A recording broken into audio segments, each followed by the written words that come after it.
Hello everybody, and welcome to a very oddly specific list.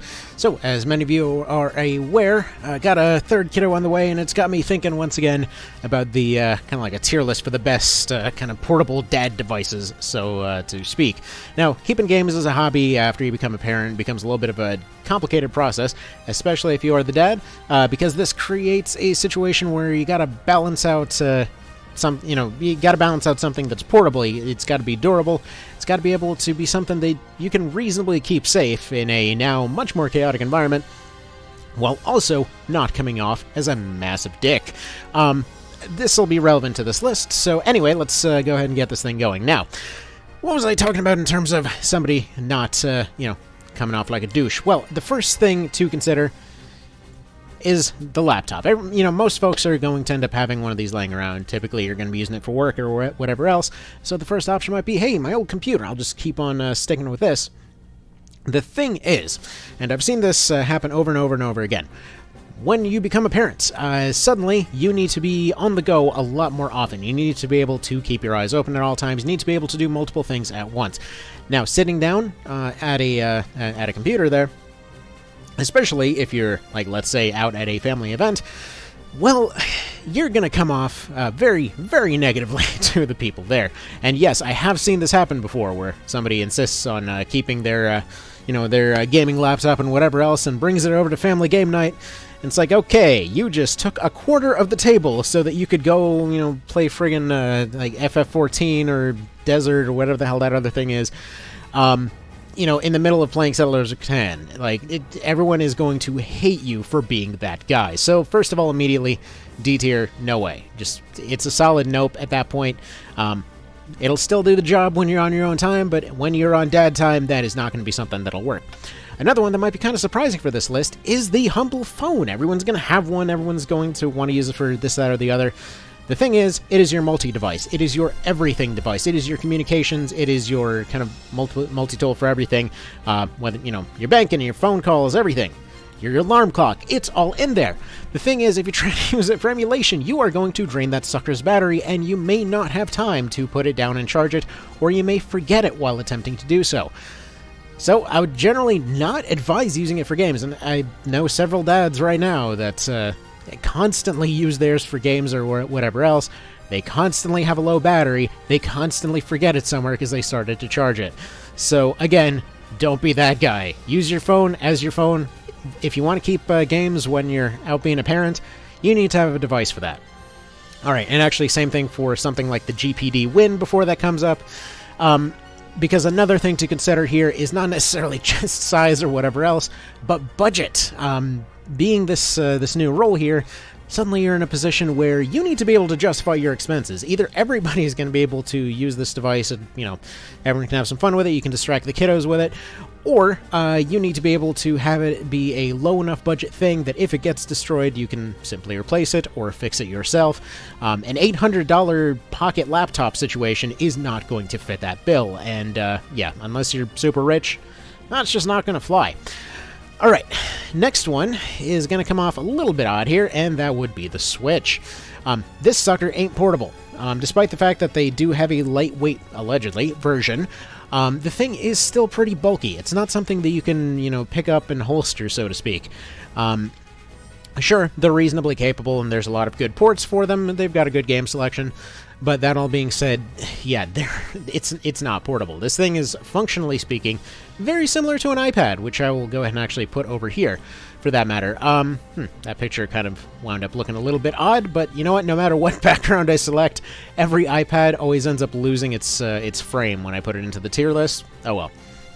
So both of these have a similar issue, wherein they've got some excellent ports, they've got some excellent game options, they're great dedicated devices for what they do, and reasonably speaking, they can be justified as something that you will already have around the house. Most families, especially stateside, will probably have an iPad for work or whatever else. They are used for quite a lot of things over here right now, and most will have one around. But that being said, yeah, it's not really something that you can pick up, toss aside, run, go do something else, and come back with reasonable regularity. You'll probably either run down the battery, or you'll end up leaving it completely available for the kiddos to go do something to. So Normally not really advisable for that. The Switch, generally speaking, a lot of parts on it are prone to breaking, especially to bending movements. It's kind of an odd design choice. The lighter ones fare a little bit better, but again, it's not something that you can really pocket. Even in something like cargo shorts, if you're a dad, you've got your shorts, you know what I'm talking about. Anyway, you cannot pocket that thing. You can't, like, holster it and go, so to speak. So, wouldn't really recommend those, but they can't technically fit the bill if you and your significant other are, you know, both into having a Switch or whatever else. Then, reasonably speaking, you know, both sitting around, one person tosses it aside, the other one plays with it, whatever else. Not really recommended, but it's there. Now then, we move on to the other ones. So, dedicated emulation devices. You might think that this would be pretty high on this list. There's quite a few of these. This is the GPD, or not the GPD, this is, dang it, what is this one called again? This one was the RG351P. So, anyway, there's a bunch like this. Basic general ideas, it's usually like phone hardware with some buttons attached or whatever else. They're usually pretty reasonable in terms of their overall availability and whatever else. There's some that you can get for under $100, but the thing is, you're usually guaranteed to be spending at least $80. Again, this is kind of towing the line in terms of getting close to that budgetary constraint issue.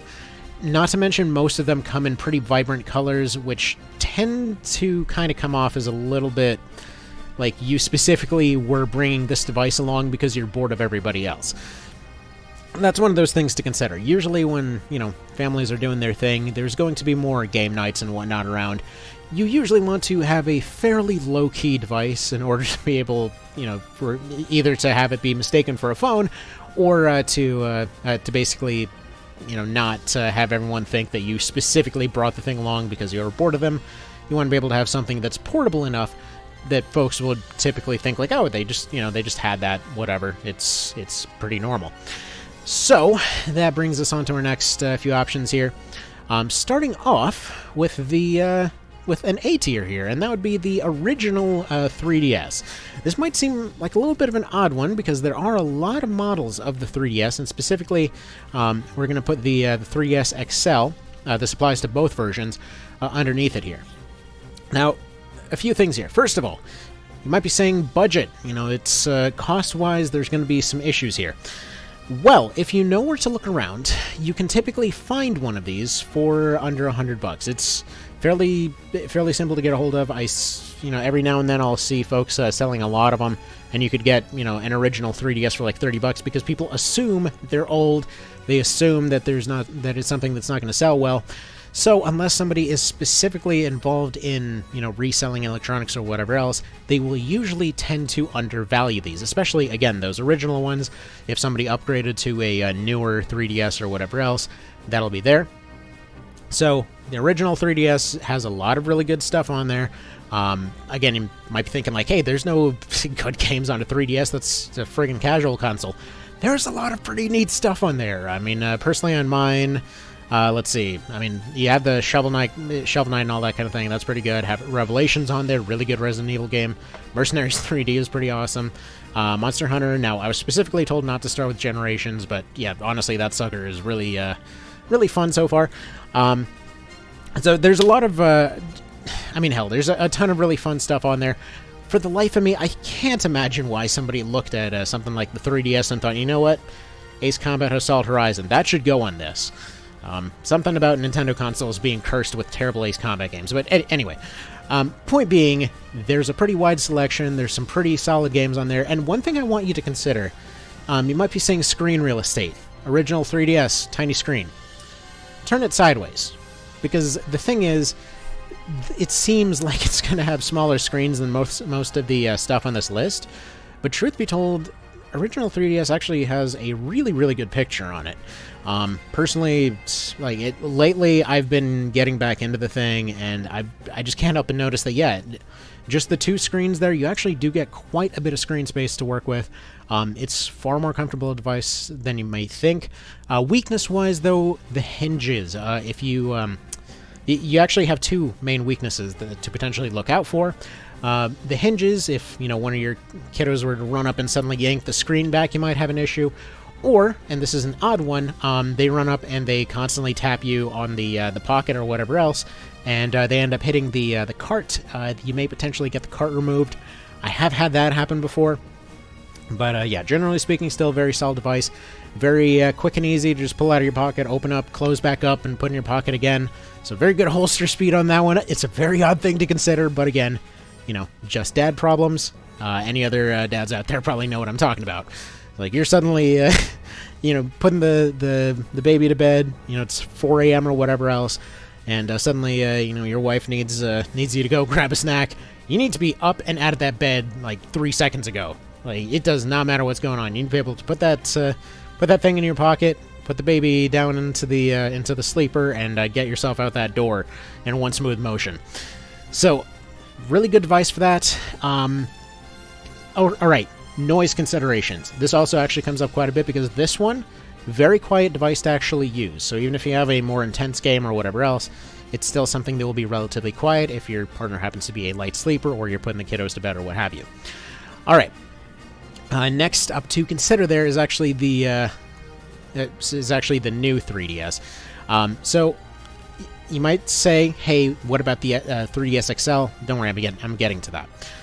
All right, so 3DS XL, reason that it's lower, the thing is much larger, it's much less comfortable in a pocket. You can kind of feel the sides sticking out, like the top and bottom. I specifically went and looked at my cousin's 3DS for this. And yeah, they do feel kind of awkward in the pocket just because they are bigger. So, gonna have a harder time. You can very easily get that caught on the corner of your pocket. And if you're trying to move quickly and you get that thing caught and you drop it and break it, that sucks, because those suckers are a bit more expensive. They're big and bulky. People generally overvalue them. But if you already have one, I mean, it'll do the job just fine. As far as the new 3DS, the hardware is better overall on them. The size is almost the same as the original 3DS. It's slightly worse in terms of bulk, but you're getting a lot of better power out of it. Emulation-wise, newer 3DS is really solid. The XLs are basically the same as their default versions. Original 3DS is not great on that. Like, it'll do SNES, GBA, all that kind of thing. Trying to emulate anything else is just not going to fly. The thing's a fairly weak device. New 3DS can do some of that stuff, but again, they're going to be relatively limited. In terms of how easy they are to, you know, modify and, you know, put your own backups on there, which, by the way, I would recommend actually making backups of your game carts and putting them into the SD card instead of relying on the cart. Same thing as I mentioned earlier with the card getting knocked out. So, just something to consider there. But, yeah, overall, solid, reliable devices. But yeah, you might have a little bit of a harder time finding discounted versions of this, but the original 3DS definitely fits the bill excellently. Alright, next up on the list... Alright, slight interruption there, but okay. Continuing on, we've got one of my personal favorite devices out there for a number of reasons, but we're going to talk about the PSP line next. So, there's technically 3 of them. Technically, there's supposed to be like 5, but we'll get into the details in just a moment. So, first off, we've got ye old chunky model PSP. That's going in B. We've got the 2000s and 3000s, which are actually going in S, and then we've got the PSP Go, which we are putting in A. Now, what's the reasoning behind all these, and what do you mean by there's 5 versions? Well, first of all, we've got the original PSP 1000 model. It's a little hard to tell from this picture. You mostly can tell that it's a 1000 by the fact that it's got about 2 millimeters extra space on there, and it's got this sort of like vent-looking situation along the top of the screen there. They feel very good to hold. They're a cozy device. They fit pretty good in your pocket, but the thing is, they've got some weight behind them. Which normally would be a good thing, except if you're sitting down, these things can get launched out of your pants, which is not a good time when you, chuck the thing out of your back pocket when you're sitting down in a hospital, and suddenly the battery cover gets shot off across the room. Yeah, that's going to startle some people. Anyway, yeah, so the thing is, it's like almost exactly designed to get launched out of your pocket, and it's half the power of all the other ones. They are reasonably sturdy. I mean, they're a pretty strong device. I will say for any of these, when it comes to the old UMD discs and stuff like that, just go digital on all of these. You can easily hack any of these devices without much complication, and you can take those discs of yours and back them up to the device itself. That is legal to do before anyone brings that up, and I would highly recommend doing so because those old discs are, yeah, them suckers are on a timer. Anyway, back to the point at hand here. So yeah, the 1000s are a little bit bulky, but they still have pretty much the best selection of any of the devices you're going to see on this list. All of the PSPs do. The PSP Go is when they one of two versions that are digital only. The thing is, when it comes to more action-orientated games, the control scheme is really weird. Like, a lot of folks that I've seen that own one generally point out that, yeah, it's... And actually, Mr. Tostones was bringing this up the other day, too. Or Stonus? Anyway, yeah, they're good for strategy games like your Tactics Ogres and things like that, but you're probably not playing Armored Core on this thing. And then up on the S tier, we have the 2 and 3000s. These are the later models. Generally speaking, the 3000 is going to have a much nicer screen on there, but the 2000 will do the job just fine. And this is going to be an odd one, but these things are light. Like, these things are featherweight. You get a lot of decent power behind these things for being such a featherweight device. They're so light that they usually won't even fall out of your pocket or whatever else. They get some pretty decent battery life on them, which I probably should have mentioned this with the 3DSs. With the 3DSs, if they have their normal battery life, they're kind of almost unreliable at times. They do seem to last like roughly 5 to 6 hours, but occasionally I've just seen cases where it would just last a couple hours and just drain real fast. However, you technically can wait until they're fully charged, then plug them in again to overcharge them, and that seems to sort out that problem pretty well. It's just kind of annoying that they take such a long time to charge. The PSP, on the other hand, also kind of can technically do a similar thing, but I've usually found them to be pretty reliable in terms of battery life. Generally, I would say about 5 to 8 hours on these things, depending on how it goes. Strangely enough, using the UMD drive, if you feel like using it, you technically can get about an extra hour out of it. I'm not sure how or why, because, I mean, it's mechanical. I would figure that would end up taking more power, but apparently that's not the case, so whatever. Anyway, they're super light, they're super durable. I mean, I've put mine, and I actually, you know, fix and repair these PSPs and things like that. And the thing is, I have put my personal ones through a ton of hell and whatever else. They can take some serious punishment. The only time I've ever seen one break, and this is including one that was ripped apart and thrown into a pool that was still working just fine after it was put back together, the only time I've ever truly seen one, well, mostly break, it actually was just a $120 part that needed repair, was when I was out Black Friday shopping, trying to find my wife and kids, and some random guy ran into me with a shopping cart, and the very corner of it hit it right on the screen, which resulted in the internal LCD getting broken. The screen casing, however, was just fine. That stuff will, apparently, gladly take, 30-mile-an-hour friggin' crazy guy with a shopping cart straight to it, and barely get a scratch. So, there's that. Very, very, very good devices. And in terms of repairs, pretty much every part of them is easy to replace. The most expensive part on this entire thing is like $35, and that would be the motherboard. You can pretty much get any of them for very cheap. I just, kind of on average, I've been able to find ones that are considered, you know, just 4 parts on eBay, like $15-20 pretty consistently.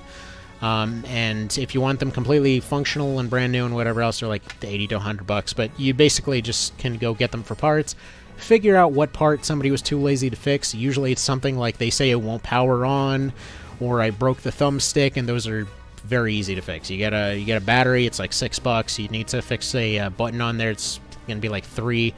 If you need to fix the screen itself, it'll be maybe $20. So there's a lot of ways to fix them. They're very easy to fix, and they're very hardy devices. So solid S tier on that one.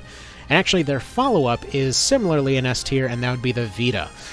These are a little bit more complicated in terms of hacking and whatever else. I should probably mention the PSP line in general is very easy to actually hack and put your backups onto. They'll emulate just about everything perfectly. You can usually remap just about everything on there. But yeah, the Vita, similarly, is a very durable device. The main issue I've seen come up with them is drifting analog sticks. But we're talking a device that, I mean, these things get battery life for days. They've got really expansive libraries on them. They can run a whole lot of stuff. It's actually the only device on this list above D tier that's able to run the entire Ogre series. But yeah, a lot of my favorite games are on these PSPs, as you're probably well aware. But yeah, really solid device, fairly easy to repair. If you need to repair something, you just got to be a bit careful about it. Hacking them is easy. They've got an excellent display. Frankly, the displays on these things are kind of ridiculous. They actually will apply some certain amount of anti-aliasing and stuff like that to older games, meaning that a lot of your PSP and PS1 titles will look beautiful on this thing. Additionally, if you're looking for something to stream off of, you can do that as well. There's a bunch of other, apps you can load on there if you want to. It's a very robust device. It's a very durable device. I mean, I've had... What's it been like? I've had mine for like 6-something years now. I mean, it's had stuff spilled on it. It's had attempts on its life made by the kiddos multiple times. It regularly gets chucked off my dresser because one of them decides to go try to grab something and they think, ooh, looks shiny, and they send it flying, but... either way, great device. You may notice I'm not putting the Vita 1000 on here. This is the Vita Slim. The 1000s are basically the same. They just have a different charging cable, and some slight differences in design, but for the most part, they're about the same. I personally think the Slim is the only one to consider, simply because the USB 2 that it uses to charge is something that everyone's going to have laying around their house already. You don't have to plug in any extra cords. It's pretty much the only thing on this entire list that you will not need to plug in any extra cords for. So, like, personally, my little cheapo earbuds use the same plug as the Vita does. It's very convenient. Again, very good-looking device, very robust device. Easy to adjust its brightness and whatever else if you're playing at night. The main downside that I would say is usually an upside in a lot of cases for all of the PSP devices. They got some clacky buttons. They got some real clacky buttons. And yeah, like, we are talking some very intense clack. Personally, the way that I got around this, I just got a silicone case. You can find them on eBay. You can find them on Wish. You can find them friggin' everywhere for like $1. And they'll actually muffle the sound of all the buttons. And, yeah, they'll do the job pretty well. One thing I will say, though, I did end up cutting an extra bit of space around the analog sticks out of those cases, just to make sure they don't get pinched, because you can kind of pinch them and whatever else. Additionally, if you're having an issue with the drifting analog sticks, what you do is you get some liquid alcohol, and you basically dip a cotton swab in there, just kind of jam it into the sides and circle it around so that it kind of gets into the creases within the stick. Because what's causing the drift, which, by the way, I should mention this works for the PSP as well. What's causing the drift is just whenever you're using them, basically oils from your fingers will get into there. It'll just kind of cause it to get ghost inputs. But additionally, the Vita also has an app for that you can actually tone down the sensitivity of the sticks to whatever you want them to be, from whatever angles you want them to be. So there's a reason that I've kept that one as my, primary favorite for such a long time. In terms of pocket profile and things like that, that's the only reason that I'm actually putting the original PSP slightly above the Vita here. Because if you're looking for like a device that you can pocket and go, the original PSP is bar none the best in terms of what I call holster speed there. Because yeah, you can just pop that thing in your pocket, in, out, whatever else. Constantly turning that one on and off, though, can cause a little bit of an issue for its battery. For the Vita, though, it just has a button at the very top. You tap the button, it's just on and off. Great sleep mode, no issue there. In fact, you know what? Screw it. It gets to go above it, I think. Because the thing is, yeah, it's definitely gonna have the best sleep mode. The 3DSs across the board, I've seen occasionally where it just doesn't seem to go into sleep mode completely. I'm not sure what the trigger is exactly. For the PSPs, sometimes it takes a little bit longer to shut down, which means that sometimes it'll just use a little extra battery. It seems to take a little bit more to start up, but yeah, for the Vita, great devices. The only time that I've seen massive battery drain on those is kind of an odd one because that was using a Genesis emulator. I'm not sure why. Emulating the Genesis seems to drain its battery like crazy, and this includes using the Genesis collection on the from the PSP. Couldn't tell you why, because it seems to even run like native Vita games just fine, but you know, emulating a Genesis, it just croaks. It's strange, but hey, whatever works. I mean, I will say in terms of reduced battery life, it's still like 5 to 6 hours even under the worst situations there. But yeah, in terms of repairability, they're, I wouldn't say like easy, but they're still very doable, even for somebody who's a complete moron like me. So there's that. Anyway, so that about covers all thoughts that I've had on this one for today. Let me know what you guys think, if there's any that I missed, but I think this more or less covers the job for what we're looking for here. So that's about that. Hope this was helpful, useful, and hope you all have a good day.